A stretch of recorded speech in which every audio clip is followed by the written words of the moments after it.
The man that is taking on the councils and winding up everybody in construction at the moment joins us in the studio. David Baker, good to see you, mate. Thank you, bro. It's been a long time, man. Yeah. I don't know the last time I saw you in person, but I know you've known my twin brother well, so yeah. Yeah. A couple of years flatting together. Well, probably not a couple of years, but a bit of time flatting together. Yeah, man, 100%. So where are you living at the moment?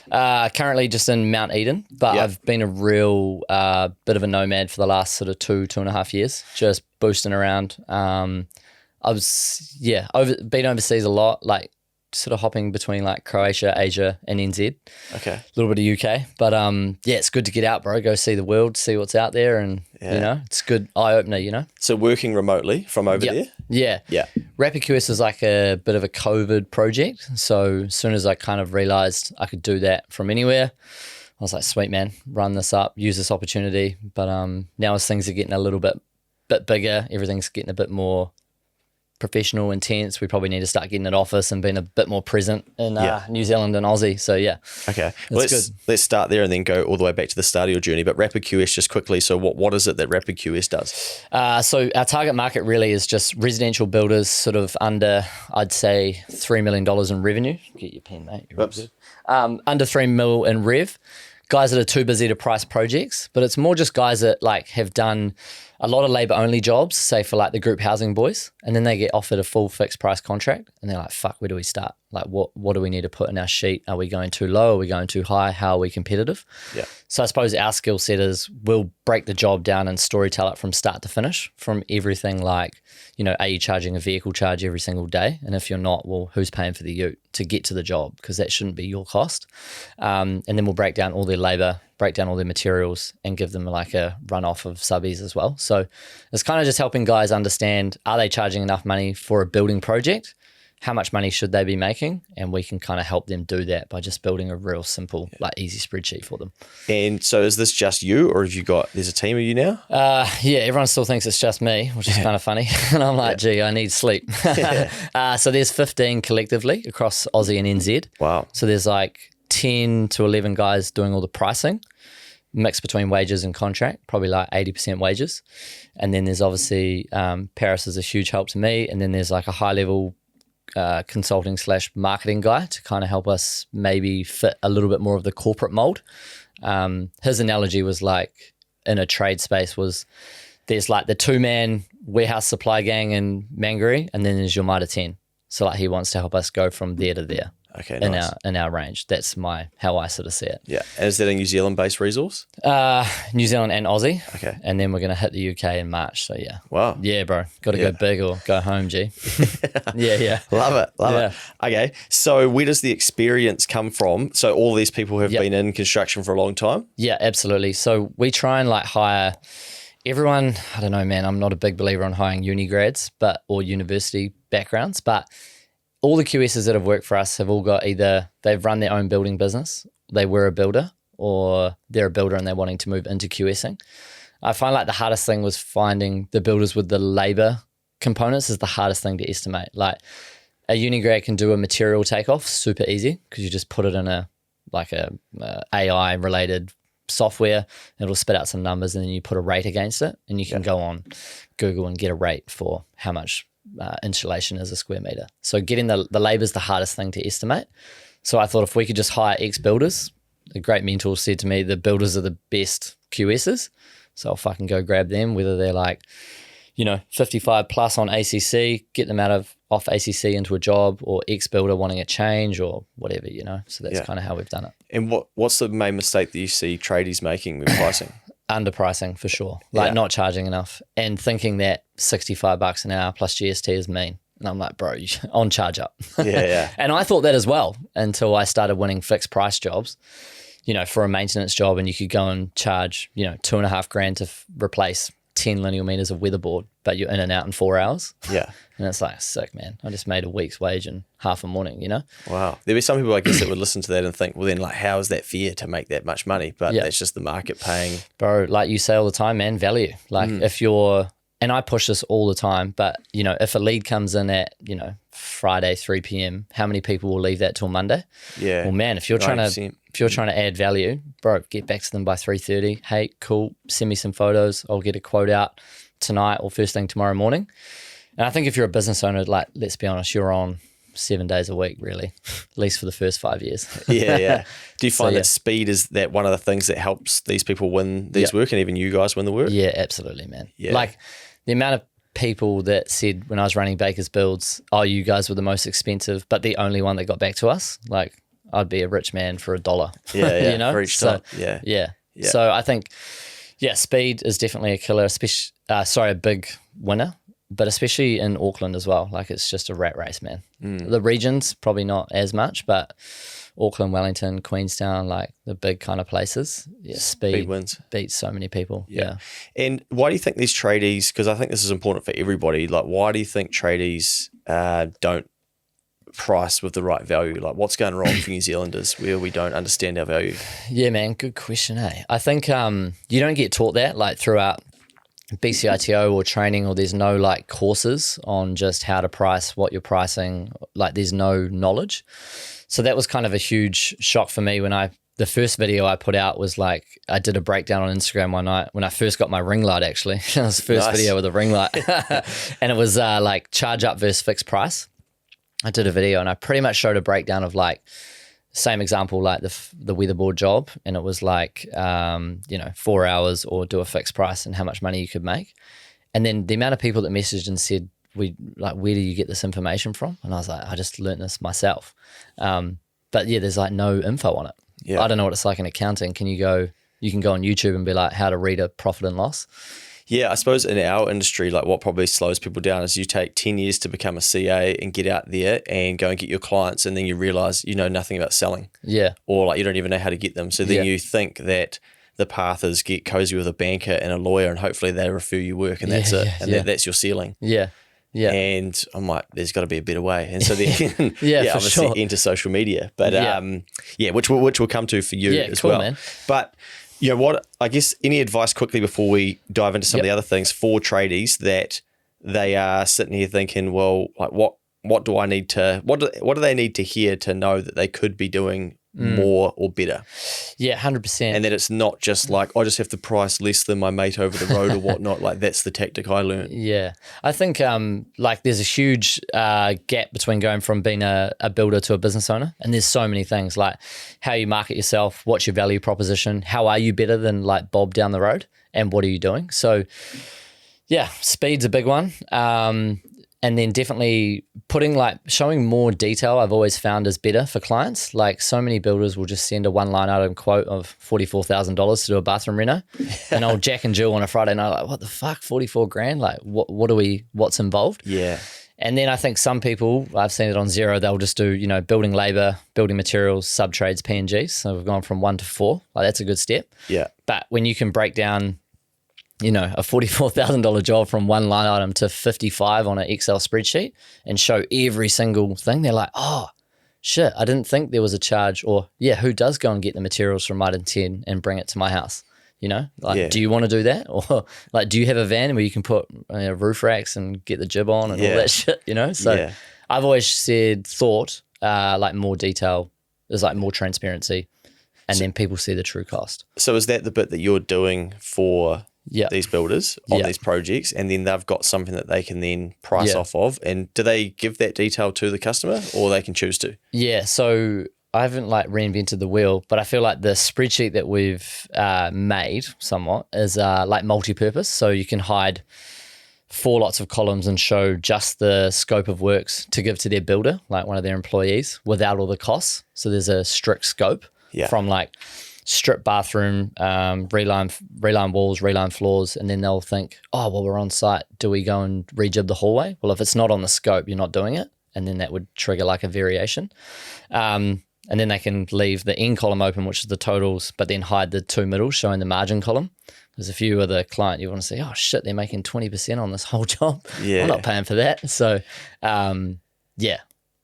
that's what was the main point there? Sorry. Yeah. Do they then pass that to the customer? I guess they don't have to, but that's basically what you're helping tradie or someone in construction figure out, right? Yeah, 100%. So we'll give them all the data. They can repurpose or package it however they want.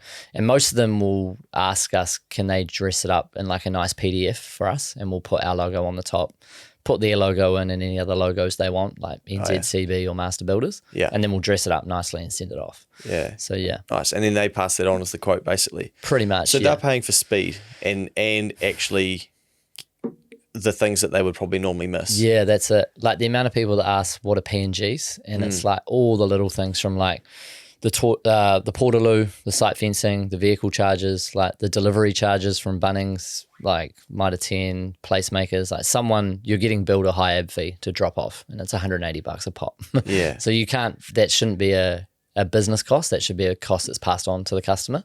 That's part of their project. So yeah. But they mostly are paying us for speed. Or I guess also, are they paying for, they're buying their time back because then they don't have to do it? Yeah, absolutely, man. So I always think, like, if these guys, where their money is made is sales or like making sure that whatever job they're running to absolute profitability. Yeah. And unfortunately, if you don't have the skill set, like for them to price these jobs would take 2 to 3 days. Well, fuck, that's 2 to 3 days where they can't be managing the boys, sorting out problems at the drop of a hat. If the client's called them at 8 and they're not replying till 5, like that's a bad look. Yeah. So yeah, they're pretty much just buying time back. And the other thing we try and help is like passing the client QS fee on to the client instead of the builder paying us.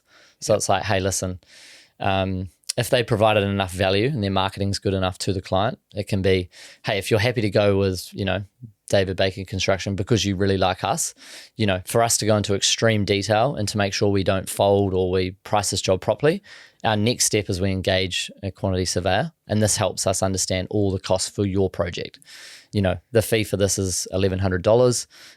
If you don't choose to go with us, you can keep the spreadsheet, and at least when you go to the next builder, you can compare apples with apples. Or if you do go with us, then we'll knock that fee off and you don't pay for it, we'll knock that fee off the job. Yeah, smart. So we're trying to just do a double-edged sword, Yeah. Yeah. And so how quickly are you turning around these quotes for the builders? I think when I first made my Facebook page, it was like no more 4-week turnaround times. And I said, we'll give you 4 days. So we try 4 days. But we're doing like 140 reports a month between Aussie and NZ. So it's creeping up to like 6 to 7 now. Yeah. But yeah, we're just trying to, obviously we don't want to overhire and then not deliver enough work. So yeah. But like usually 5 working days is our turnaround. What's the split between New Zealand and Australia at the moment? 70, 30 NZ to Oz. 70 New Zealand? Yeah. Oh, okay. But I think because we've only really been in the Aussie market like real competitively maybe 6 months. Yeah. So numbers are going well, but it's probably just like a terminology thing. Like we can like swear and be a little bit more rough and broad over here, whereas I think the market over there is a little bit more professional. It doesn't sound right for Aussies because I feel like there's a lot of bogans over there. But yeah, the marketing's a little bit different. Yeah, okay. So you got to figure that bit out. Yeah, but we're just trying to put more focus on Australian related content. That's why we're going over the ditch to do more podcasts, spend more time on the ground. Talk to more guys, build more networks, do all that. So cool. Obviously, because I'm predominantly NZ based, and wherever you are, you can make a presence. Just by getting out. So some people will have seen you on social media, I'd imagine. Yeah. Recently you're popping up with having a crack at some of the councils and what they are spending. So start from the start with that. What's happened there? Well, this is actually a shout out to Burbs, bro. He gave me the inspiration. Yeah. Twin brother Mike. He said, I did a bit of concrete work for like Dominion down in Queenstown, building precast panels. And there was like 4 sets of stairs in Takapuna and they cost like $250K. And I was like, bro, this is like a 2-day labor job. Like, come on. And I just like, fuck it. We'll price them up and we'll see what the rough cost comes out at. We didn't have any measurements, so we've been a little bit careful now. But yeah, we just did like a basic price up, put some measurements up. And like that first video got like 100,000 views and like, all these comments.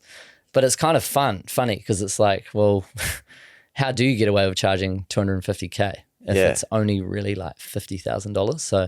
So just so people understand, so there was public information that those steps were costing $250K. Yeah. And then you're doing a breakdown from your side, figuring out, okay, what does this actually cost, or what could it cost or should it cost? Yeah, absolutely. But I do want to be a little bit careful at the moment. Like we can only compare with what we've been given. Yeah. So now we're sort of going down the road of requesting OIAs or legimas is what they call them. Okay. And then that, because it's public information, they have to hand all that out. they're very reluctant to give all the information out. So like I've had a guy reach out and he's like, man, I want to get involved in this. Like, how can I help? And I was like, bro, go and get me all the data and then I can just assign a QS for 10 hours and we'll do a full breakdown. Yeah. Yeah, because it's like at the end of the day, it's like they're using taxpayers' money. So yeah. it should be an open book, really. Yeah. So it started at the Takapuna Stairs, and then what was after that? We did like Dunedin Seesaw, which was like 650 rack. That's a lot of money. The 650K for a seesaw. And like a little area for like soft fall for children if they fall off, like some matting and stuff. And what did you guys roughly work that out to be worth? We've had costings back from like the people doing the matting and the seesaw, council and civil costs, like around about 180,000. So we're kind of like, you know, we're requesting info on that as well. Yeah. We did the old Stratford pedestrian crossing. Oh, wow. Yeah, bro. You've taken on the necky. Yeah, man. And shout out New Plymouth boys, man. I'll always come back. So that was like 360 and we ballparked some figures at like 185. 185. But we did like full breakdown, man. We got like a drone, like there was a drone shot footage and we put it into like Bluebeam, got some measurements and we like printed out all the measures we could for, you know, paint markings on a road. We can get a linear meter rate for that. You know, how long it's going to take to build the planter boxes, put the bark in, put some plants in, install some electrical for the lights and stuff. And yeah, it's insane. So are the people, like as this gains more attention, are the people who have done these jobs, are they starting to knock your door down? Yeah, or? I hope so. But I had a little bit of a email scrap with this guy from Dunedin, and yeah, he was very reluctant to like kind of give more info. From the council? From the council. Okay. And yeah, he said to me, if I keep pestering him, he's going to do me for harassment. Oh, wow. I was like, wow, that just screams guilty, my friend. But yeah, like we're probably just getting more support from like people that are like fed up with paying for heaps of like rate increases and that. I don't look too much into like what the rate increases in that are, but apparently they're pretty bad the last 12 months. Yeah. Yeah, so yeah, we're getting a lot of like just positive feedback, and to me, I've always channeled our social media around what people like are requesting, from young builders wanting to learn off older builders to giving out more tips and tricks, and now it's like all these people are kind of getting behind like, yeah, can you try and sort of expose them or do what you can do to figure out what the real numbers are? So are people suspecting that the councils are using ratepayer money to pay suppliers to do these jobs at exuberant amounts that have got heaps of margin in there basically, and then eventually the price or the costs are getting pushed on to the ratepayers? I don't want to speculate, but I think from all the comments I read, I just read this like, you know, backhand envelopes or like brown paper bags, or like a owner or a project manager at a council owns a portion of the roading company, construction company. So then that's kind of, they're just selecting them as the preferred contractor. I see. Yeah. I don't know if that's true or false, so I'm waiting to get more info. But yeah, like last night at the association meeting, the minister, that guy Simone, said somewhat the same thing about Auckland Council, how there's like guys that are on the chairman of the board of a roading company, but that company's getting awarded all the contracts, so could be true. Wow. We'll soon find out. The scoop here. Simeon Brown, are you going on the record saying that? I can, but if it's wrong, we can edit it out afterwards. So for sure. Paris is shaking her head over there. Okay, so then the taxpayers union reach out to you, is that right? Yeah. So they were just like, hey, listen, we kind of like enjoy what you're doing. And it sounds like they're doing quite a lot of cool stuff with all their content, but they obviously don't have all the pricing knowledge. Yeah. But they put a lot of heat on the councils to get these like OIAs back really, really fast, somewhat.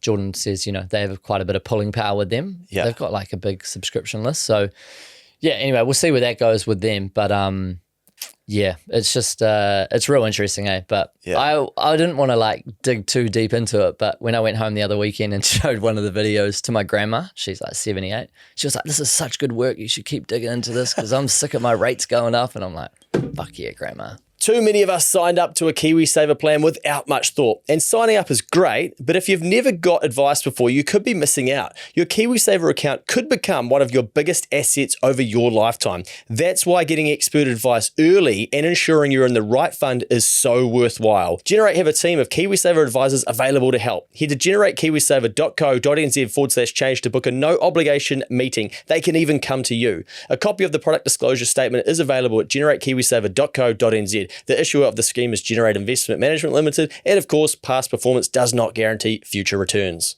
So I got offered a contract with a mate from Wanganui who was a builder as well. We went down and we were there for like 18 months and built all the precast panels for Kmart, which is pretty cool. Yeah. But that was like my first real taste of like self-employed, but then also like commercial deadlines. So like they don't give a flying fuck about anything except like these panels have to be up by December 30th, and if it's December 1st, well, you're working all the way through, you know? So that was pretty stressful, but it was like super good learning curve, and I was only like 25 at the time. So it was good to like get some like miles under your belt. Yeah. Did that, and then just realized commercial was pretty cutthroat. Like they kind of forced us into putting a fixed price in for like block C, and we'd like well underpriced the job, and we got like halfway through and we were like, bro, we're like so running out of money. And we pretty much just told them, and they somewhat like just sacked us straight away, and we're like, cool, well, we'll just get the next crew in.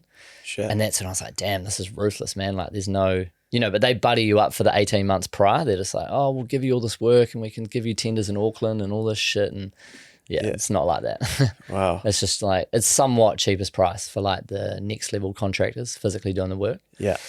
So then I was like, man, what do we do here?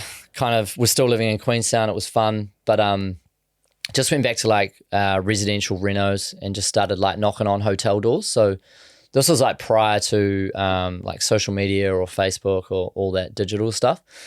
So just went like hard door knocking sales. So like my first strategy was just, there were heaps of backpackers coming in from like the UK or like overseas, Canada and that. And all these like, you know, guys that were 24, 25, 26 builders couldn't get jobs. So I was like, okay, I'll just go door knock, ring every single builder in Queenstown and say, hey, I've got a couple builders available for a few weeks. I was kind of just lying because I didn't want to come across as like a recruitment company. So I said, we've got work, but we're waiting on council consent. Can I put a couple boys on site for like a week or two? And they were like, oh, yep, sweet, we need a hand. So did that model for like 6 months and got up to like, you know, 15 guys just clipping the ticket on like charge out rate. So put them on site for 45, pay the boys 30 or 35 and take the profit. So you were just like labor hire. Yeah, exactly. But once again, they could just get rid of you at the drop of a hat. Like, hey, don't need any boys from tomorrow onwards. And then you're like, shit, got no work. So did that for like 18 months, went well. And then after that, tendered for like a project in Wanaka. And this was like my first time or second time pricing for like a residential block of units. So it was like 20 townhouses, 4 blocks of 5. Had priced it a year out and put real good rates on because I knew that there was a massive labour shortage in Wanaka. That was like the North Lake development. Yeah. But that was good. Went real well for like 12 months, but same thing again. And this is me being real dumb and naive, but had no like contract experience. Didn't get someone in to like read a contract. Won't say the name, but had like a 5-day termination clause in that contract. So I was like owed like 3 stage payments of like 30K or 45K. And then they gave me like a 5-day off-site notice. And it was like, oh, we're sending you off-site for like defects or too slow or whatever. And then they obviously, once you're off-site, it was very hard to say, hey man, cool, can you clear the invoices for like 90 to 110K? And then they were like, no, we're not paying because of blah, blah, blah, blah, blah. And I was like, damn it. So we had to like get rid of everyone. And we had rented like 3 houses to house all these people in Wanaka. Like we were putting up huge costs. Yeah. So it was pretty much a game of like who has the most money for lawyers. And then like eventually didn't get paid that, and I owed like, I don't know, probably like 60 or 70K in costs. And then I met with like 2 accountants and they were like, told them the situation. And I was like, what do I do here? Like, do I fold or do we try and borrow the money, pay it back? And they were like, bro, you're pretty much going to have to clear like net 200K to pay these loans back. Like by the time interest and everything had stacked up. And I was like, damn it. But I hated reading articles and seeing guys with like a black mark and then you're like, you can't start another business for 7 years. And I was like, I'm never working for anyone. I can't do that. And I was like, oh, we'll just truck through. So just spent the next like 3 years, bro, just went back to like the drawing board, moved back to Auckland, just back to pricing residential renovations. And that's kind of when I really dug deep into like how to make money off just how to make money off like a small job, whether it was a bathroom reno or like a $6,000 maintenance job. Yeah. And then I was lucky enough to meet a guy, Mike, who was like a marketing guy. He was working for like a digital marketing company doing dental care. And Is he was that the lead guy? The lead guy. Yeah. Shout out the lead guy. Yeah. But he changed the game for me, man. He was like, hey, bro, keen to do some work for you, offered to work for free. He was like, bro, let's just do a bit of a test with Baker's Builds. Taught me all about like Google reviews, digital marketing, Facebook ads, et cetera, et cetera. I was like, oh, okay, cool. So like this was the time where I was just trying to get leads off like Builders Crack or Facebook or cold calling like real estate companies, property management companies, because they were the ones that needed like good builders to do small jobs on. Yeah. I was like, sweet. So I was doing that. Probably like took like 6 months to get like a team of 4 on, and I was just doing all the sales and quoting, running 2 or 3 guys, so 4 including myself. So just help me understand. So the lead guy was getting you leads for jobs, and then you would price them up at a good margin, which is then kind of leading into now what you do. Yeah. And then you started building a team to go and do some of the work. Yeah. While I was, just before I met Mike, I was just still doing the old door knocking style, calling property management companies, calling Ray White, getting work. And then I met Mike and he was like, how are you currently getting your leads? I was like, oh, door knocking, sales, phone calling. And he was like, bro, we should try some Facebook ads. And I was like, cool, what is that? And he was like, sweet, man, well, I'll just manage your account, like Meta. Come around to my house on Tuesday and we'll just shoot like a 30-second call out. And it was pretty much just like, hey, David here from Baker's Builds. Like if you have, you know, a rotten door, rotten windowsill, a bathroom need fixing, blah, blah, blah, hit us up. But the value pitch was we guarantee to get back to you within 24 hours. Yeah. Because that was like the huge value prop, like speed. And then I think we put like $1,000 ad spend budget like on a Thursday. And by like Sunday afternoon, we had like 45 leads. And I was like, what the fuck? Yeah. And like if you're cold calling and door knocking all week, like you might be lucky to get like 5 opportunities to quote, you know, off that. So it's a very like low ROI activity. But then I had like all these hot leads coming in. So I was like, holy shit, man. So I just spent all like Monday, Tuesday, Wednesday quoting all these jobs, calling up clients, getting like information, driving all around Auckland for free because I was like stupid and didn't know you could charge for site visits. Yeah. And then anyway, quoting all this work. So there was like heaps of, from that process, from the moment of getting like 35 leads overnight and spending $1,000 to get it, I was like, bro, there's so much. Like I learned so much over the next 6 months from like, instead of me spending all my week calling to get the potential to quote 5 jobs, I just spent $1,000, made one good piece of video content, and 35 people contacted me. Yeah. And they were all kind of like hot leads because they kind of felt like they sort of somewhat know you. Yeah. And it was almost like a test, like, oh, I guarantee he won't get back within 24 hours. And we would always play a game like, you know, if we got a lead on a Saturday night at like 7:30, we'd call them up at like 7:34, be like, hey, it's David here from Baker's Builds. And like, what the fuck? Like, why are you calling me? I was like, gee, you inquired, man. Yeah. So yeah, did that. And then it was cool, man. Like the first week we must have quoted like 100 grand worth of work, like from all sorts of jobs, from 25K kitchen repairs to like $2,000 window repairs, like anything, man. And yeah, that led on to like Michael telling me, bro, get as many Google reviews as you can. And then he started putting us on like my business listing, and then we were getting ranked higher. Yeah. And then when we saw ourselves like within like 8 months, we were ranked higher than like Lindsay Construction. And I was like, what the fuck's going on here? Like, because they didn't, you know, but didn't take it seriously. They're a great like business. They don't need Google reviews. But I was kind of like, how can you only be in the game for 8 months and then get ranked higher than a company that's been in the game for 25 years? Yeah. It's like, what the hell? Yeah. So it felt like a bit of a cheat code, you know? Yeah. And then your cost per lead dropped from like $40 to like 17 because you're getting all this like brand recognition and awareness. And yeah, it was cool, man. So you're delivering all that work? Yeah. Just went in like, who was doing the doing?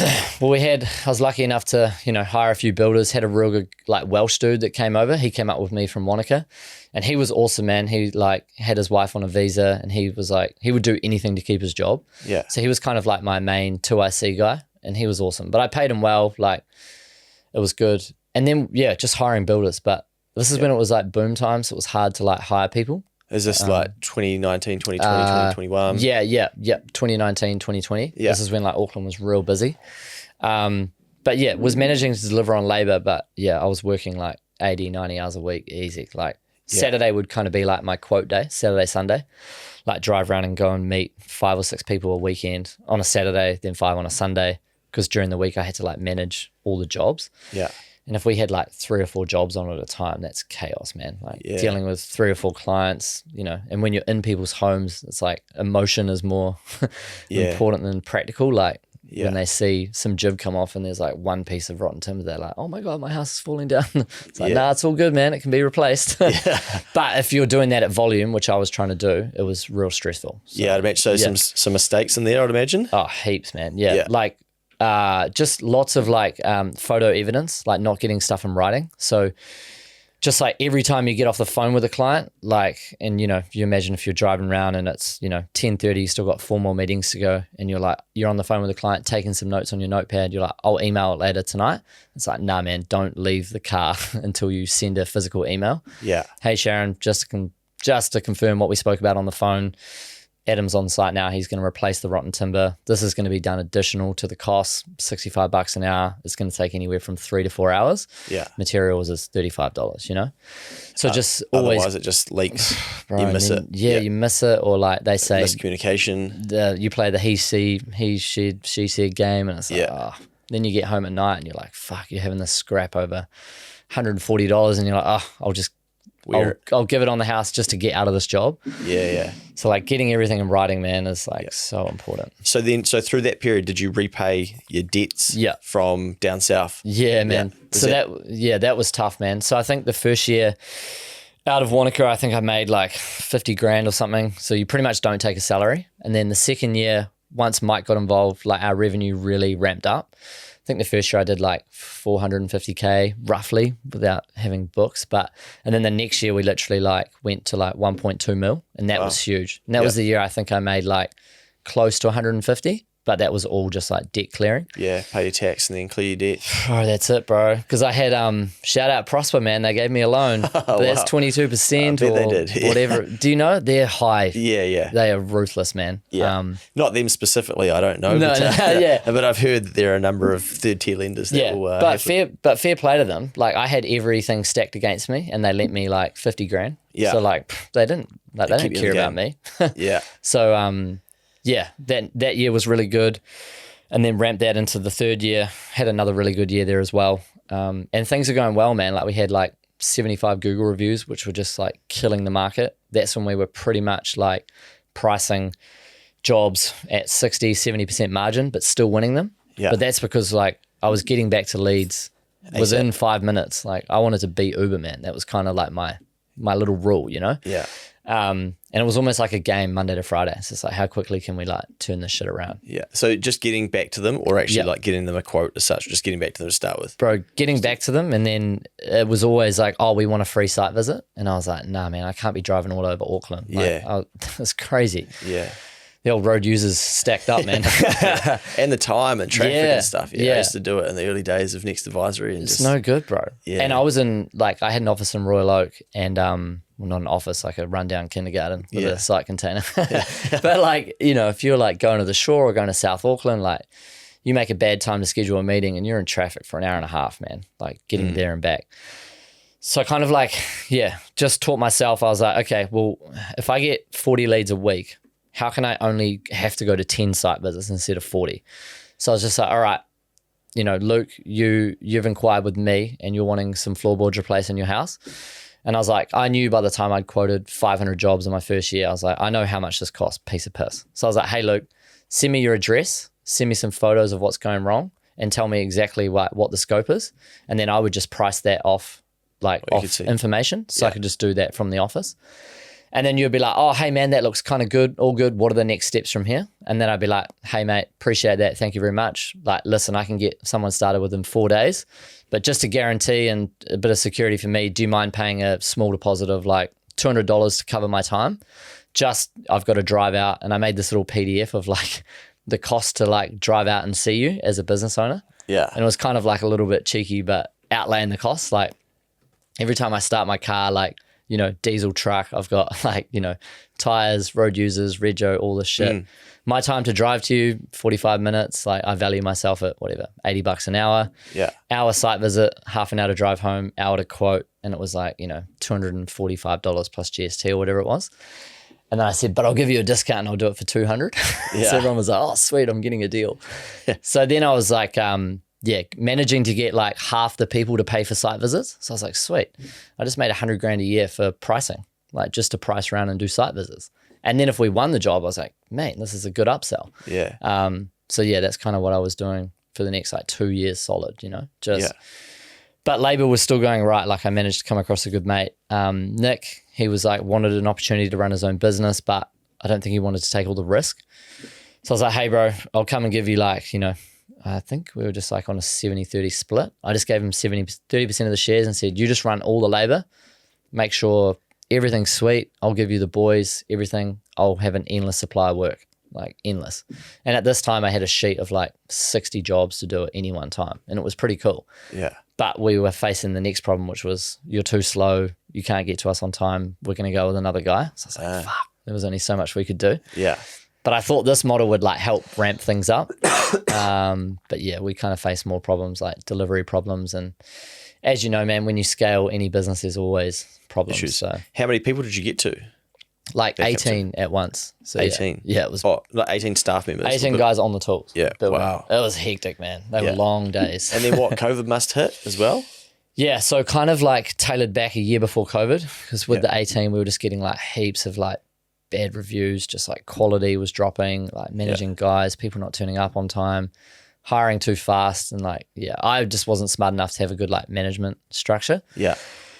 Wound it back to like, at this stage, all my debt was cleared, didn't owe any money. So I was in a pretty good spot. Yeah. And I remember paying the last IRD bill, bro. It was like 24 grand and I felt so good, man. Sent a screenshot, sent it to my old man. I was like, yeah, boy, didn't fail, didn't fold. Good man. So that was cool. That was cool to get that done. Yeah. And then COVID is when like, pricing really like took off. That was cool.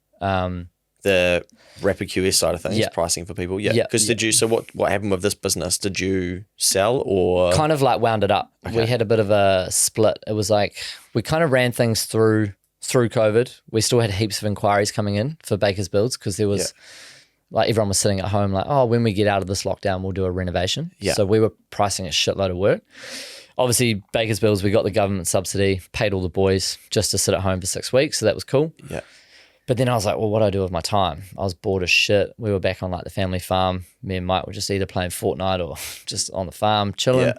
I was like, got to do something more. So I rung a couple of builders and I just said, hey guys, are you guys pricing any work at the moment? Like, yeah, we got heaps of jobs to price. And I was like, hey, I've got pricing experience. Here's a couple of examples. If I can do anything for you, let me know. I had like 3 guys get back to me and just said, let us know what you can do. And I was like, here's the, I charge $80 an hour, which is like well underpriced. Yeah. But I was like, I'll do it. And they were like, oh, well, we won't pay you until you do it. I was like, sweet, happy days. Just if you're happy, you pay me after. Yeah. And then, they were like wrapped as paid, like it was good. And then they were like, shit, man, we've got like heaps more work for you can do. I was like, okay, cool. And I was like, I wonder what else I could do with this. And my mate Callum from Hawke's Bay was selling heaps of like timber furniture and shit, like during lockdown, like tables, standing desks and stuff. And he was like, bro, you should make a couple like small Instagram videos and like just advertisements. I was like, oh, okay. So I downloaded Splice. Yeah. And then I just could like cut together these little videos of like screenshots of plans, show like spreadsheet breakdowns. And then I just do like a voice overlay, which apparently is good content. Yeah. And then, just started sending those out to builders. And then, it was a long tail before it went like really, really well. But it was pretty much just 8 months of making like one video a day, sending it to 100 builders at night until I get like a Instagram block for like sending too many messages. Yeah. But then eventually they started like trickling in. And then, kind of went from there, to be honest. Yeah. Like, what year was that? So is that 2021 sort of thing? No, just after COVID. So would that have been, 2021? Yeah, I think COVID started 2020. I think we were sort of done in 2022 maybe. Yeah. So that was like COVID. I was still involved with Baker's Builds, but like heavily tapering out. Yeah. I just really said to my mate, I was like, hey bro, this thing is going pretty well at the moment. Yeah. Probably going to put all my eggs here. So we just like ended it amicably, paid out all the debt. And I think I came away with like 50 grand or something. And I was just like, you can have the whole business. He's rebranded it and he's doing fine. So yeah, nice. And then, I was just like, I just want to do this RapidQS thing. Yeah. It was going well. and got like one reposted video. We had like 300 followers, and this one guy, QBS, like he's pretty funny on Instagram, but he reposted one video, and then overnight we had like 2,000 followers and like 50 messages like, hey, can you price this? Hey, boom, boom, boom, boom, boom. All New Zealand based? All NZ, but well, yeah, like maybe 80% NZ, 20% Aussie. Yeah. So I was like, oh, won't do the Aussie ones because I wasn't comfortable doing it. Yeah. But started doing the NZ ones, and then I was like, shit, man, this is getting busy. Like I was doing one a day, and I was like, had all these jobs sitting there. So just put a trade me out, like hiring a QS. Just specifically need like building knowledge, building industry. So if you're ex-builder or had your own business, hit me up.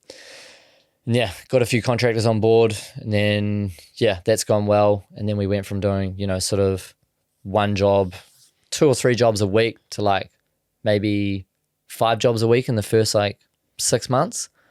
And then I don't know, as you've noticed probably with your business and what you do, you just see like kind of like incremental gains. Like you feel like you put your head in the sand for 3 months, grind. And then you look back at your analytics, you're like, fuck, we were doing 10 jobs a month. Now we're doing 40. Yeah. But you don't really know how you're getting there. You just keep doing the repetition, bro. So yeah. And the momentum grows. Slowly builds. Yeah. Okay. And so then what are you up to at the moment? So it seems like you're kind of shooting for the stars. Yeah, man. And you're taking content really seriously. Yeah. And like, what's the goal? What's the end goal? Yeah, just like reinvesting heaps of like money and time into like online exposure. So like the TikTok stuff is going real well for exposure to the business. Keep doing the podcast. The pricing's going well. Like I felt like we've got a good formatted template, good sheet there. Like it's kind of somewhat on a bit of an autopilot. Yeah. We still have problems all the time. Like we still have emergencies that we need to solve. But definitely want to do more podcasts, look into new countries, hire more people, and just grow the thing, eh? Yeah. Just trying to play the game of doubles, man. Every 12 months, if we can just keep playing the doubles game, Like double revenue, and just keep watching profitability. Yeah.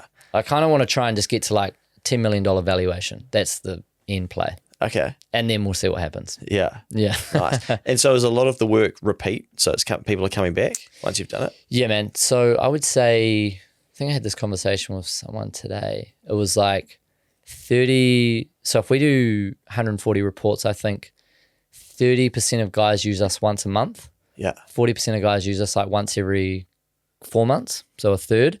And then the rest are kind of like one-offs or once every half a year. So that pretty much just comes from a busy builder who's got 10 guys and he's pricing 20 jobs a month. He's using us every month, like on a retainer basis. So we might price 2 to 4 jobs a month for him, or a week, sorry. But then there might just be a 1 to 3 man band who only needs 2 good renos a year to be good. And that's sweet. And he might price one and he might get us to price one. So it's just a huge variable. But do you get many people coming back to you being like, oh no, we do it differently, we price it like this, you don't know do you get, surely? Yeah, 100%, bro. Like we get like your old cockies in like Northland or Queenstown or wherever, they're like, no, fuck, I don't do it like this, blah, blah, blah. And I'm like, bro, you've seen our sheets. Like when you inquire with us, we send you everything, like our terms of trade, how we lay out our sheets, what we do it. If you don't like it, don't buy, So I'm like, why did you accept the invoice if you knew what we were going to give you? Yeah. Just blows my mind, man. Yeah. But we're not suited to like every customer. So like, it's fine. And there'll still be people out there talking shit about us saying, you market so hard, you're not good, blah, blah, blah. And I saw a few people in like a Facebook group talking shit about us in Queenstown. Oh, yeah. And I like DM'd them directly. I was like, hey, bro, keen to have like an open chat about this, blah, blah, blah. No reply. Yeah. But they're roasting me in the comments. Yeah. I'm like, fuck, gee. Come on, man. Yeah, it's funny. I love it though. I was going to say, if you're going after some of these councils and these projects and things like that, people are going to start digging into your background as well, right? So have you gone through and kind of tidied up anything that you might have done wrong in those years? I don't think I've ever I've got money going on speeding fines and parking fines, 100%. Yeah. But like I don't think I'm like a bit of a straight shooter, man. Like I've openly told everyone I'm not a qualified QS. I didn't go to university. And I've always said, if you're not happy with what we've done or a farm, you're right. Spilling my water everywhere, mate. Yeah. That's good, getting around the microphone. Yeah, absolutely, bro. I don't have like a dark history or a dark past. I'm like bro, pull up whatever you want, man. Like, I'll agree to it and be like, yeah, I fucked up. I'm not perfect. Yeah. You've probably got a few demons sitting back there somewhere. Who doesn't, bro? Yeah. No, I'm looking forward to it, man. But I'm just like looking at the angle of, don't know, man, like this is probably a complete different topic, but as we move more into like the world of like AI and artificial intelligence and like what's real, what's not, like authenticity is everything. So like I show people that we're still quoting at like 10 p.m. at night, or we start real early, or like I'm trying to do more stuff with like the personal brand, showing like the problems and the issues, and like, you know, it's not all like fancy shit, you know? Yeah. So, I think people enjoy that stuff. They like the journey.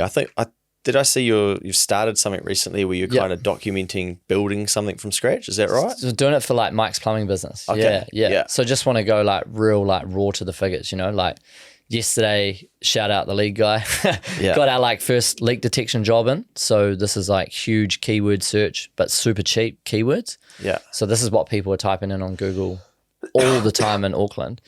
But it's the lowest keyword search because obviously like no one's buying or bidding for it. Yeah. So we've started bidding for those keywords. But they're only like $400 jobs.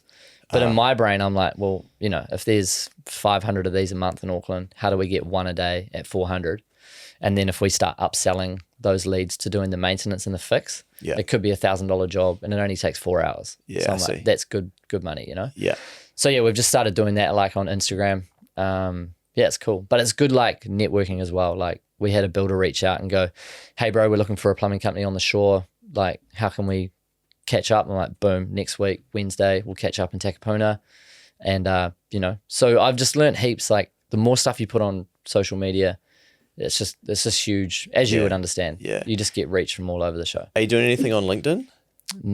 Bro, tried it, but I don't know. Give me your... Yeah. Well, I just think what you're doing with the council stuff, like that will go off. Yeah.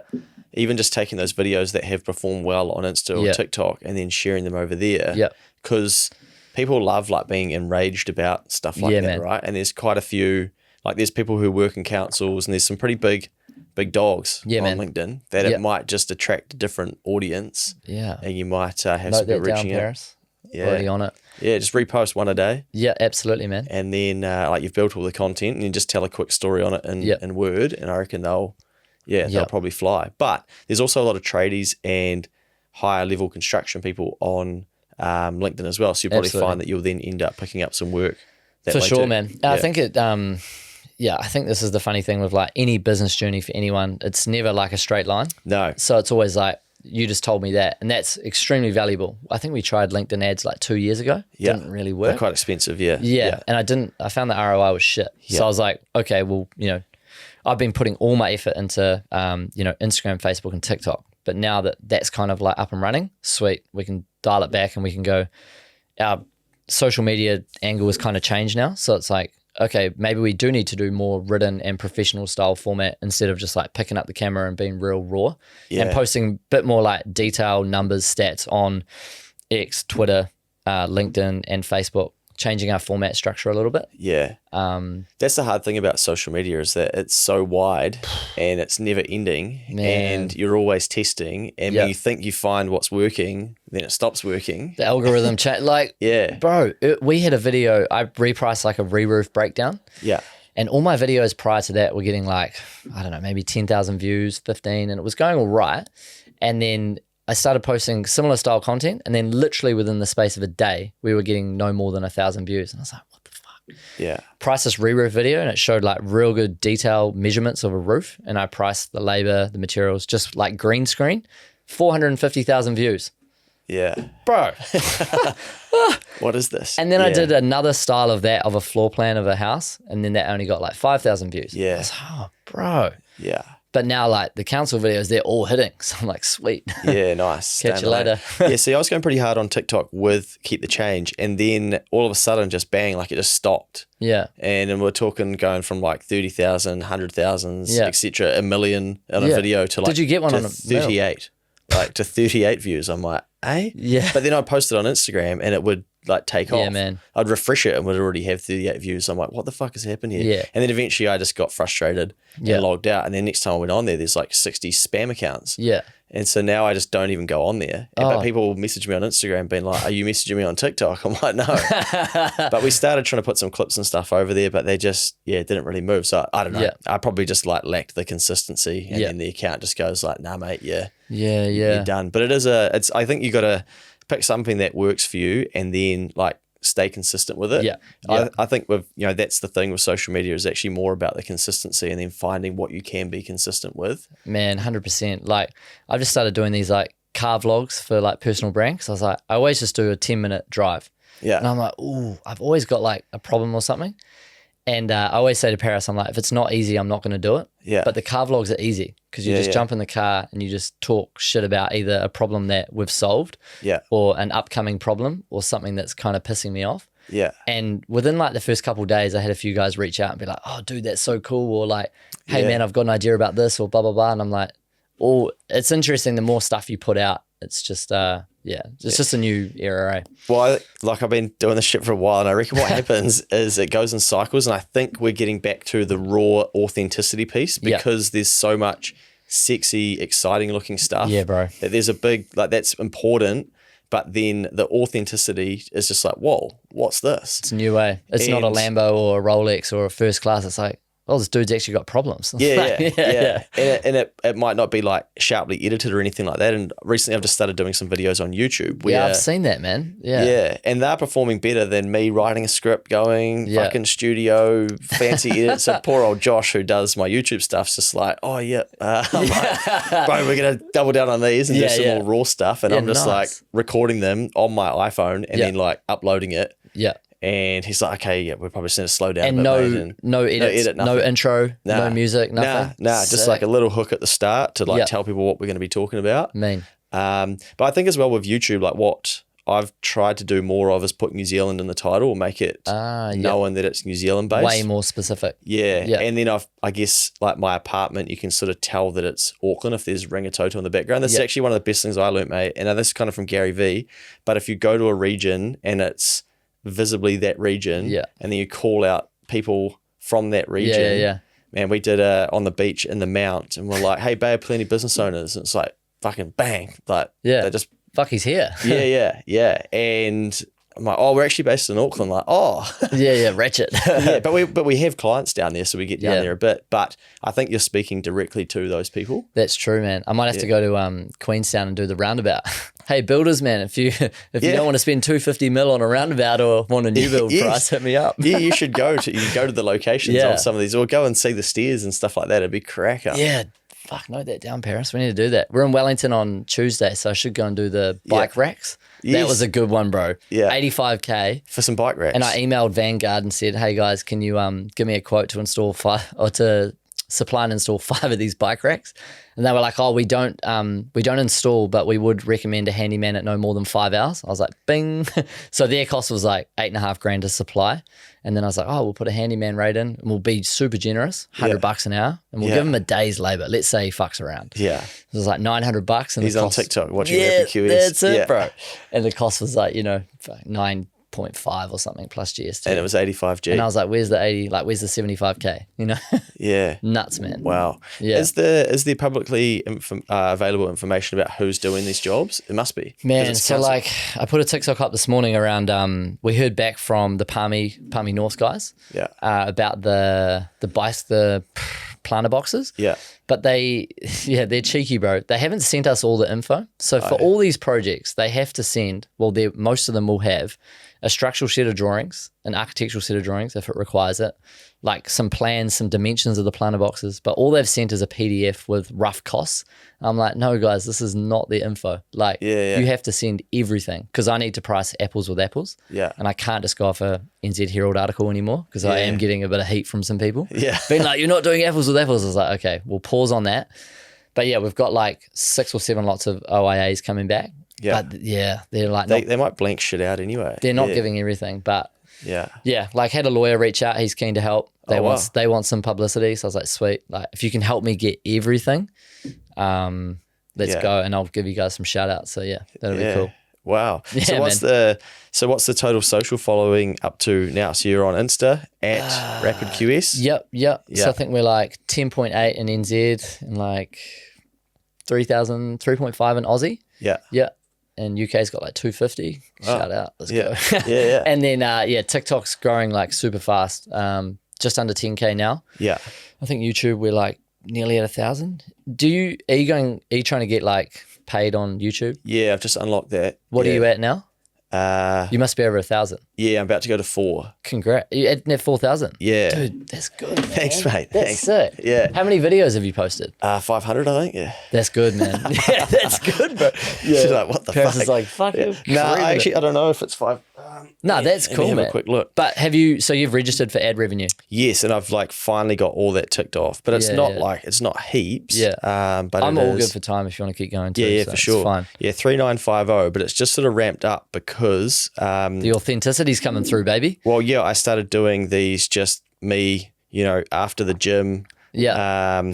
Or me getting home from a meeting and then just like hitting record. Yeah, nice. And like some of them have popped off, but some of them are like, they're shit. So it's sort of a bit hit and miss. But I thought it told you if you go to like About or something, I thought it told you how many, maybe you have to do that on your on the desktop. Yeah, view channel. But yeah, I've just been probably like taking that a little bit more seriously. And it seems like 505 videos. Yeah. Man. But that's short form, long form. Everything. Yeah. And like I was, doing some of this where I was like just basically posting a audio podcast and wrapping a photo on the front. Yeah. But yeah, there's some pretty grunty content on there. Yeah, no, it's good, bro. I listen to all your stuff. It's good, man. And then people go binging. Yeah. I've shouted you out a few times on the tradies. Love your stuff, man. I've seen because I think I was pestering you for a while, and then I sent you that screenshot snippet off TikTok. Yeah, well, keep the change needs to get you on. A couple of people sent it to me as well, and I was like, I thought he was in Australia. So obviously I hit you up. I'm like, when are you back? But man, no, it's good. So I saw that you're in Asia. I think it was the last time I sort of saw, and then Asia's good, man. I go catch up with Marketing Mike, and he's so ahead of like everything, man. Like he's all into the AI stuff, but I mean that's the way a lot of stuff's going. You guys must be looking into that for accounting, socials, Yeah, for sure. Yeah, there's definitely, I'm not like real deep in it, but I am knowledgeable enough to know that it is both an opportunity and a pretty big, threat to, I heard that, G. yeah, still got it. Threat to our industry. Because, I mean, like if you fast forward down the track, why do you need an accountant sitting in the middle if internet banking can push the data to 0, AI can check it, make a summary of your report for the last 6 months, and the IRD can say, great, we believe that data, or we're going to run our own check over it, and fucking see you later, Luke, you don't have a job. Yeah, well, we're the same, man. I know I've probably got 3 good years to like really crank RapidQS, and we'll be gone skis, I'd say. I think our market will just decrease from, there's already companies competing at like roofing takeoffs. We've seen electrical come in. New builds will be the first ones to go for us. We won't price new builds anymore, I'd say in 18 months. Yeah. But we'll still be real good if we keep our branding on point with like renovations, helping guys make money, like looking at maybe going more into like the development side of their business and helping them make more money on costs, on jobs. But yeah, we've probably got 3 good years left before AI will smoke us. So we're either going to make an app subscription model, and we'll build an app that can like, price these jobs and we get builders on a subscription model. Yeah. Or we'll get left in the dust for sure. Yeah. Yeah. Because how do you get to a $10 million exit if it smokes you? Yeah. Well, we won't. So that's what we're trying to figure out. But that's why I'm building out like the podcast business to get like, see if we can build like a media empire through that. See if we can do more stuff with like the council stuff, TV shows. So essentially maybe we might just become more of like a media brand image within construction. Yeah, I think the QS reports will still it'll just decrease. It won't completely fold, but every year it'll just get less and less because we'll lose new builds, Well, there's been a lot of advancements to technology over decades and decades, mate. Yeah. And one thing people always still need is help and audiences. Yeah. So if you can continue to build audiences, I think it's a smart play. And I think, it's something we've been focusing on for Next Advisor as well, because I think people underestimate how important branding is going to be. Yeah. And it almost goes back to that authenticity piece. And I think when there was heaps of money floating through the system through the pandemic, people got a little bit ahead of themselves at how good they were at digital marketing. And then forgot about how important branding was. And so I kind of started zigging at that stage, being like, fuck, nothing too bad comes of being like well known in your industry. Yeah, it's good, man. And you can always, like, Google ads can always get hard, Facebook ads can get hard, and they can change. But if you get a chance to have someone remember who you are by doing good shit for them, or getting in front of them, it's hard for people to forget that. Yeah, that's eventually true. When they come to need something. So I just think if we keep doing like you do, keep doing value. Like, I always try and think, if I see our grid doing too much promotion, I'm like, scrap that shit, more value. Like, more value, more information. And then I look at, like, if our engagement starts to drop on posts or stories, I'm like, we need to do more info. Like, how are we going to drive people to really be engaged with stuff? And I feel like people all day, you just get hit with promos, ads, fucking buy this, buy this, buy this. And it's like, nah, man, I think you've just got to keep putting free shit out there. It's like, my mum and dad are like, why would you sell your spreadsheets? Or like, they'll just take your job. I'm like, Mum, no one's got time. Like, they'll hire us for the service. Like, yes, 1 in 10 will teach them and they can do it themselves, but we've still got 9. It's a good number, you know? What advice would you have for tradies then that are sort of sitting on the edge thinking that they maybe should be doing some social content, or, thinking about taking a little bit of that more seriously? What would you say to them? Yeah, I think the hardest thing for anyone is, like, probably picking up the camera the first time. Like, the guy that we interviewed in the GC last week, he was like late 40s, whatever, doesn't do any social media. And then I saw his Instagram, like 2 days after we interviewed him, he picked up the camera, was like, hey man, just down here at Burley Heads on our fucking $20 million new build, blah, blah, blah. And I was like, fucking good shit, bro. Yeah, nice. And I said to him, do that day after day, and you never know where, like, something might hit with a homeowner out there and they might think, oh, he seems like a reasonable, authentic bloke. Yeah. And you could sell a $500K new build, you know? So I think you gotta start, man. It's cheesy and, like, everyone says it, but if you just do it once and then just try and, I've always said as well, don't post them, but record a video every day and just leave it in your folder. Yeah. But at least you get comfortable picking up the camera and, like, recording yourself. Yeah. And then one day you might be like, oh fuck, I felt pretty good after that one. Boom, post that, and then, oh, that wasn't too hard. Boom, I got 20 more there. Doof, doof, doof, doof, doof, you know? Yeah. So that was kind of always a good thought. I'd say, like, a lot of tradies and stuff as well in New Zealand probably think, like, I don't need to do that shit because I've always relied on word of mouth, and you know, that's the I think that's going out the window, man, for sure. Unless you've, I don't know, it depends how many, like, rounds of golf you can play on a Friday with how many clients, you know. But if you can only take one client out, that's one job. But, you know, if one video can reach 500 potential clients, or 300 or 200, shit, man, you're just playing the numbers game. So how much are you investing into, if you don't mind me asking, into the podcast and taking it all seriously and things like that now? Yeah, a lot, man. So I think when I first started, it was just like the old iPhone on a tripod and the old DJI mics. But, like, our last run in Aussie cost close to 15K for 2 weeks. Two weeks. So it works out like maybe 1,800 a podcast, but heaps, man. People don't realize what it costs. They're like, and even my mum's when like, you take it seriously, she's like, why would you spend money on that? And I'm like, Mum, I've done a video on the metrics, man. Go watch it again. I'll send it over. Give me your email address. Yeah, give me your email. I'll send you a G drive. But we're definitely reinvesting heavy into personal brand and media, because if our core business, which is, you know, the pricing, is under threat within 5 years, well, you always got to be thinking ahead. Yeah, nice. And if we're just stupid with that money and blow it on dumb shit, we're gone in 5 years, and then the cash dries up. So I'm like, I just want to look at more avenues in the future, you know? Keep the snowball rolling. That's the play, man. What do you see happening in the construction space over the next little while, couple of years? It's economy-wise. I'm not like an economist, but I think maybe if I get more involved with the councils and politics, I might. I think, like, it's definitely picked up now, but, like, everyone that we talk to, like, the amount of people, well, the economist in Sydney last week said, like, the amount of apprentices or people coming into the industry has dropped by a staggering amount. So if you're in the game now, like, you're only going to be able to charge more and more and more, because, like, supply and demand, you know? And I think in New Zealand specific, like, it's real good for tradies. Like, yes, if work dries up a little bit, but we still need homes built.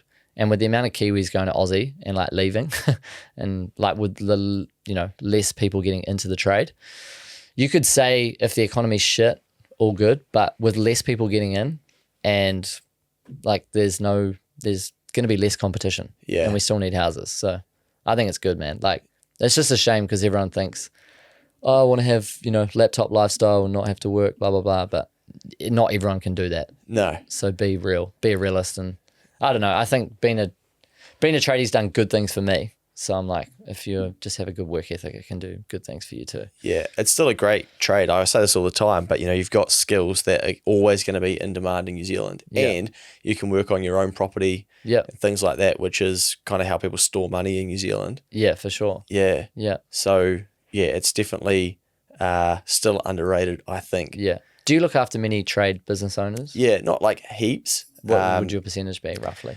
I think the construction's like 13% of the industry of the entire economy. So it's a big chunk. Huge, So yeah, quite often we get leads and stuff. We're quite specific about who we'll take on. Yeah.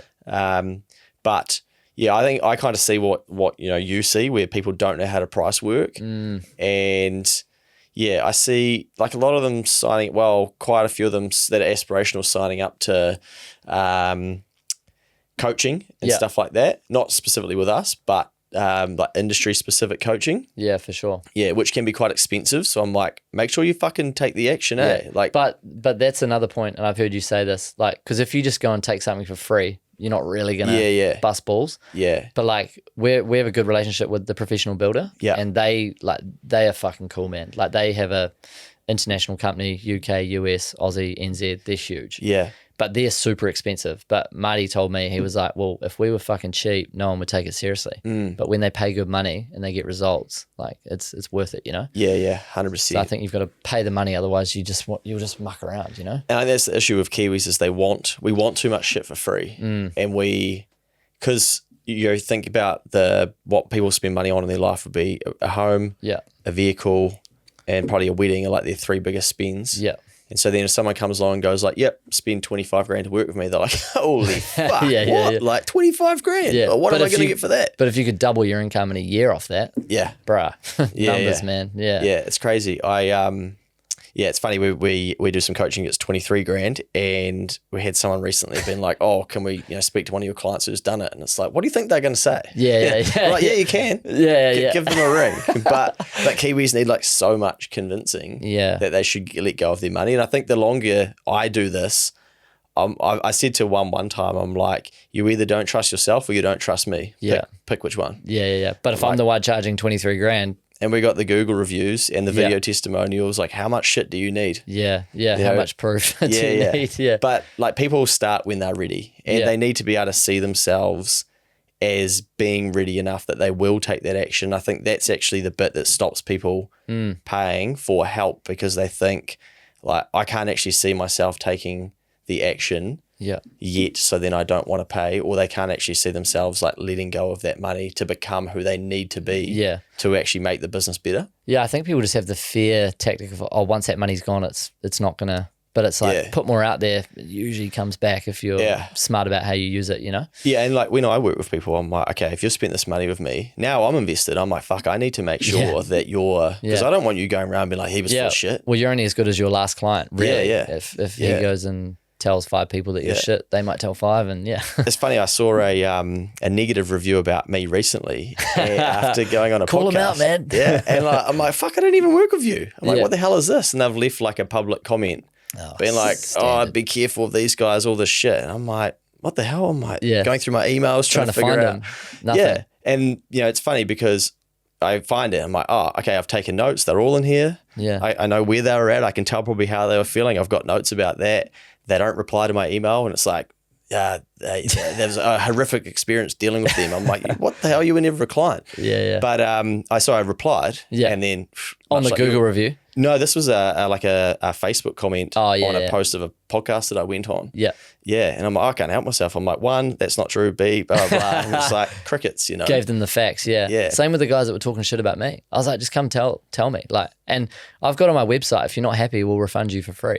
Yeah. So you could have got your money back, man. Yeah. But you chose to stick around in the comments, Yeah. I think a lot of people do just want to be hurt and like want to stay stuck and want to like, there is a lot of celebration in that victim stuff these days of like, I get to live there and that's all good. But look, I'll make mistakes. You will too, mate. There's always things, but I'm always like, okay, well, I'll make them right. For sure. Yeah.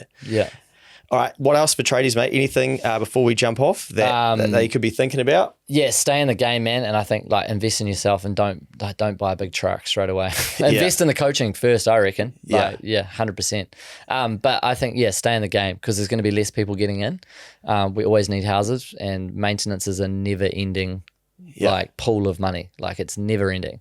And that's something AI can't replace. What about like lessons quickly, mate, from your, like sounds like you kind of went high and then you went low. Yeah. And then you're in debt. So you've got to go through that valley of like, it was tough. Yeah. There's only one thing you can do and grind out. And like I've been through that in terms of like personal finance and stuff. And then to like go back on the way up. How do you get through that period where everything's like tough and that you basically have to work the next year or whatever just to get back to keep going? Yeah, it was, I don't know, bro, there's no real like tip or trick, man. I just kind of just got rid of all distractions. Like just cut myself off from everything that could be a distraction. So if it wasn't like, I don't know, man, like if it wasn't just like tennis work or like eating healthy or just like environments, like I moved out of a flat out of Remmers and moved into a 1-bedroom apartment. Yeah. I was living with like good mates, but they're always on the piss and doing shit. And I need to get out and just, environment's a big one. Like be around people, or don't be around people that are going to hamper what you need to do, you know? But no real tip or trick, man. Just grind it out. And it just depends like how bad do you want it, you know? Go through Do you want to work for someone or do you want to do your own shit? So And what are you consuming? What are you getting in the ears to keep you going? Keep the change, obviously. Yeah, nice. Yeah, you and Mikey. A lot of Gary V stuff. He's real cool. Yeah. I don't know, bro. Bit of Celine Dion music every now and again. I love Celine. How good. Favorite Celine track? Oh, I don't have a favorite off the top of my head. Lana Del Rey, Summertime Sadness as well. Okay. Good tune, man. Yeah. Found a few remixes of that. So it's good, Yeah. man. Wow. But don't really listen to too much in the car now because I'm doing the car vlogs. So yeah. Oh, good man. So you're creating content. Putting stuff out there. I've always worried about that. I don't do that because I worry someone's going to be like, oh, you're driving. It's illegal. Is it illegal? Get the holder. I think it is illegal, but Okay. get the little holder thing off your windscreen. Okay. Paris told me to get one. Yeah. Yeah, it's good. sweet. Yeah, I see people doing it and I'm like, man, I could make some serious content doing that. But, Yeah. No, it's good, man. Okay, so if people want to find you, mate, how are they doing that? Insta? You could probably just go on RapidQS. Yeah, just Google RapidQS, or TikTok or YouTube. Yeah. And not LinkedIn, but LinkedIn soon. Yeah, good man. Yeah. And if people have got council stories to send to you, how do they do that? Fire them through, man. TikTok messages or david@rapidqs.com. Yeah. But we'll probably be david@investigating.com soon. Oh, No, we'll see. I'm not a detective, but it could be a fun gig, you know? All right, mate. Well, thanks for coming in and some interesting insight as to your journey. And then obviously, I think a lot of people are interested to see what ends up happening with some of these councils, and hopefully you can maybe stem the blow of some of these rate payments, or maybe we find out that they're all legitimate. Yeah, man, prove me wrong. Yeah, or maybe you're underpricing everything. Yeah, maybe, man. Maybe you don't know what the fuck you're talking about. Maybe the council guys do need another house in Omaha. You know? Maybe one's not enough. Who knows, man? So we'll wait to see. Prove me wrong. Bring it on. Good Sweet, man. Thank you, bro.